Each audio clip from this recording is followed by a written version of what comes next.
Hey, English learners! Welcome back to Jay and May English Podcast, the podcast that helps you speak English with confidence, one real conversation at a time. I'm May. And I'm Mr. J. Whether you're listening on your morning walk, on the bus, or chilling at home, we are so glad you're here with us today. Okay, Mr. J, I have to be honest with you right now. I learned like 20 new words last week. 20! Oh, wow, that's a lot. So your vocabulary is growing fast? That's the problem. I learned them, I wrote them down, and then poof, gone. Like they just disappeared from my brain. Poof! I love that. You know what, May? You are not alone. This is one of the most common struggles for English learners everywhere in the world. Really? So it's not just me being bad at this? Not at all. Your brain is actually doing exactly what it's supposed to do. And today, we're going to talk about why that happens and, more importantly, how to fix it. Yes, because today's topic is how to learn vocabulary quickly and never forget it. And I love this topic because it's not just about learning more words, it's about learning the right way so the words actually stay with you. And here's the thing, listeners. If you stay with us until the end of this episode, you will walk away with real, practical strategies that you can start using today. Not tomorrow, today. That's the goal. Simple, powerful, and practical.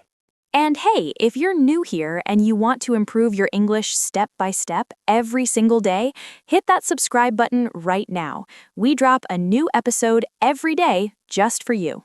All right, May, let's get into it. So first, let me ask you something. When you learned those 20 words last week, how did you learn them? I opened a vocabulary list online, I read each word, and I wrote it in my notebook. Okay, and did you use those words in a sentence? Did you say them out loud? Did you connect them to something you already know? No, I just kind of read and wrote. And that is exactly why they disappeared. Here's the interesting part. Your brain doesn't save words just because you saw them. Your brain saves words because you used them, felt them, or connected them to something. Oh, so reading a list isn't enough? It's a starting point, but it's like taking a photo and never looking at it again. It exists, but it does nothing for you. Okay, so what should I do instead? Let's start with the first big strategy, and this one is a game changer. It's called learning words in context, not in isolation. You mean like not just the word alone? Exactly. Instead of learning the word curious by itself, you learn it in a sentence, like, the little girl was so curious that she opened every door in the house. Now your brain has a picture. It has a story. Oh, that's so different from just writing curious, means wanting to know something. Right, because your brain thinks in stories and pictures, not in dictionary definitions. When you give a word a home, a sentence, a moment, a feeling, your brain holds on to it much longer. That actually makes so much sense. So the word needs a story? Every word needs a home. Think of it like this. Imagine you meet someone at a party and they just say their name and walk away. Do you remember them? Probably not. But if that same person told you a funny story or helped you when you spilled your drink, you remember them forever. Oh my goodness, that is such a good analogy. Words are like people at a party. Exactly. Give them a story and they stick. That's the first strategy. Always learn words in context. Okay, I love that. What's the next one? The second strategy is something called spaced repetition. And this one sounds a little technical, but I promise it's very simple. Spaced repetition? You mean like repeating things with spaces? Basically, yes. So here's how your brain works.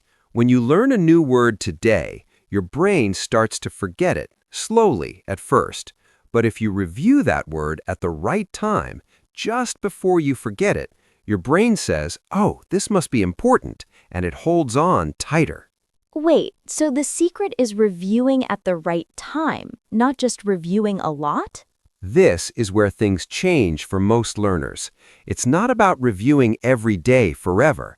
It's about reviewing at smart intervals. Today, then tomorrow, then in 3 days, then in a week.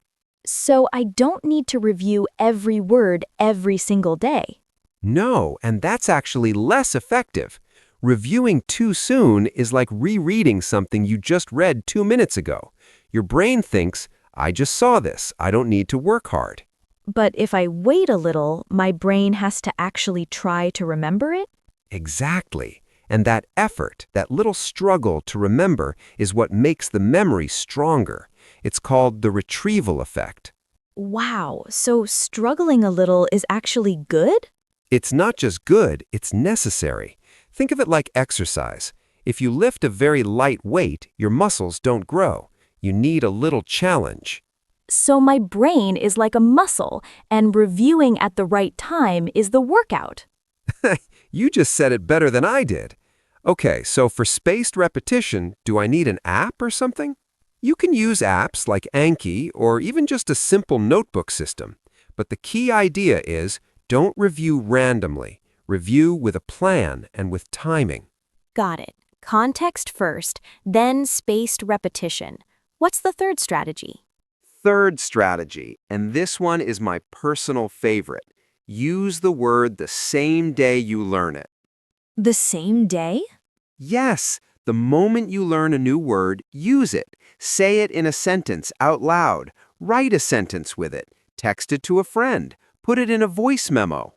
Even if the sentence is simple? Especially if the sentence is simple. You don't need to be impressive, you just need to activate the word. Think about when you learn someone's name. If you immediately say, "Nice to meet you, Sarah," you remember Sarah. If you just nod and say nothing, Sarah is gone. Poor Sarah. Poor Sarah. But that's the point. Using the word is like shaking hands with it. It becomes real to you.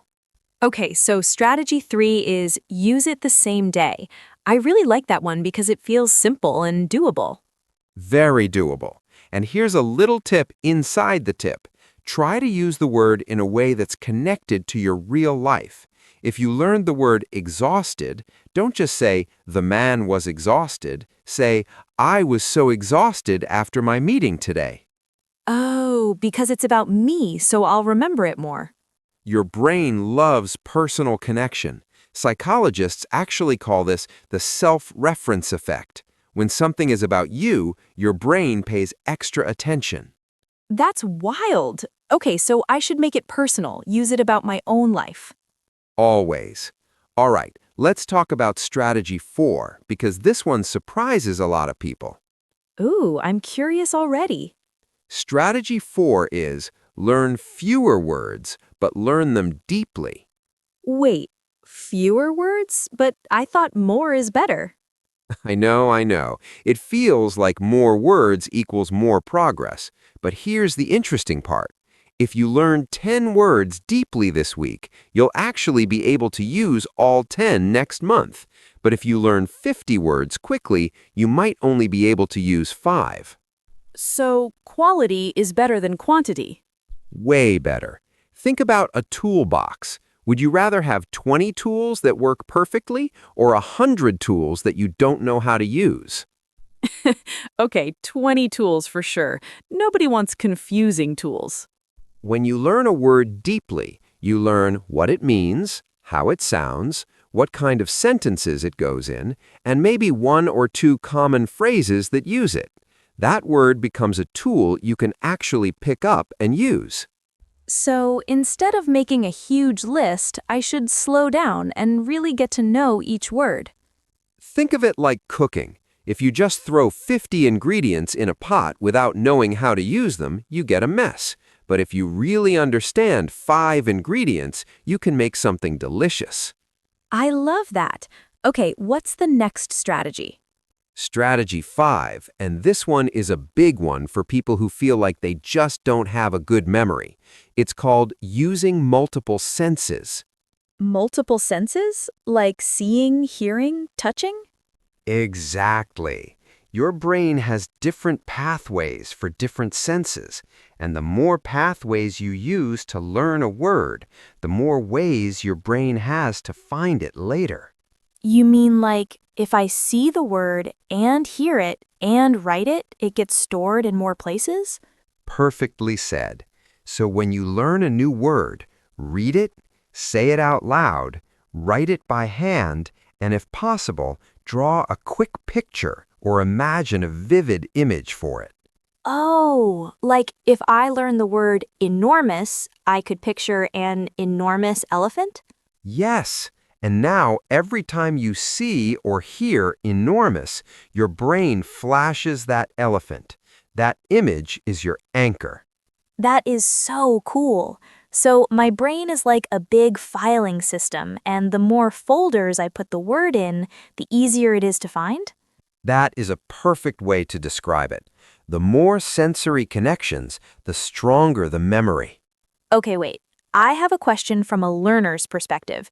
What about words that are really similar, like big, large, huge, enormous? How do I keep those separate? Great question. And this is where learning word families and gradients helps a lot. Think of those words like a volume dial. Big is level 3. Large is level 5. Huge is level 8. Enormous is level 10, maximum. Oh, that's so smart. A volume dial for words? When you organize related words like that, your brain stores them as a group, a family, and families are easier to remember than strangers. So instead of learning words one by one, I can learn them in groups that are related? Absolutely. Word families, word pairs, word opposites, all of these give your brain a structure to hang the words on. This is making me want to go reorganize all my vocabulary notes right now. Do it! But first, let me share one more strategy, maybe the most important one. There's more? Okay, I'm listening. Strategy 6. Make vocabulary learning part of your daily life, not a separate study session, your life. You mean like while I'm doing other things? Exactly. Label things around your house in English. When you cook, say the steps out loud in English. When you watch a show and hear a new word, pause, look it up, use it in one sentence, then move on. So English isn't a subject I study, it's a thing I live. That's it. That is the mindset shift. The learners who grow fastest are the ones who stop treating English like homework and start treating it like a lifestyle. Okay, that hit different. When vocabulary becomes part of your daily routine, you're getting input every day without even trying that hard. And that repetition, natural, daily, real-life repetition, is the most powerful teacher there is. So combine all the strategies with just living in English as much as possible? Yes, and don't be afraid to make mistakes. When you use a word wrong and someone corrects you, that correction sticks in your memory forever. Because it was a real moment, not a practice moment? Exactly. Real moments create real memories. Wow. Okay, I feel like my whole approach to vocabulary is changing right now. Good. That's what we want. All right, I want to go back and recap everything because, wow, there was a lot of gold in this episode. Please do. Okay, so strategy 1 was learn words in context, not alone. Give every word a story and a sentence so your brain has something to hold on to. Exactly. A word without a home is a word that gets lost. Strategy 2 was spaced repetition. Review words at the right time with gaps in between so your brain has to work a little to remember. That struggle makes the memory stronger. Right. The effort of remembering is the exercise that builds the memory. Strategy 3, use the word the same day you learn it, even in a simple, personal sentence. Shake hands with the word. Yes, shake hands with it. Strategy 4, learn fewer words, but learn them deeply, quality over quantity. Know the word like a tool you can actually use. Good point. 20 useful tools are better than 100 confusing ones. Strategy 5, use multiple senses. See it, say it, write it, picture it. The more pathways in your brain, the easier it is to find the word when you need it. Exactly. More sensory connections equals stronger memory. And strategy 6, make vocabulary learning part of your life, not just your study time. Live in English. Use it while cooking, walking, watching, everywhere. And here's my final tip to add to that beautiful recap. Don't try to learn everything at once. Pick 5 to 10 words this week. Use all 6 strategies on just those words and watch how differently they stick. Start small, go deep, and stay consistent. That is the formula. Not magic, not shortcuts, just a smarter way of learning. I love that. Okay, listeners, we want to hear from you. Here's today's question. Which strategy are you going to try first? Is it learning in context, spaced repetition, using the word the same day? Let us know in the comments. We read every single one. And if this episode gave you even one new idea, share it with a friend who's learning English, because the best way to remember something is to teach it to someone else. Wait, is that another vocabulary strategy? It absolutely is. Consider it a bonus strategy. Number 7. I love this podcast. Okay, everyone, thank you so much for spending this time with us today. We'll see you in the next episode, tomorrow.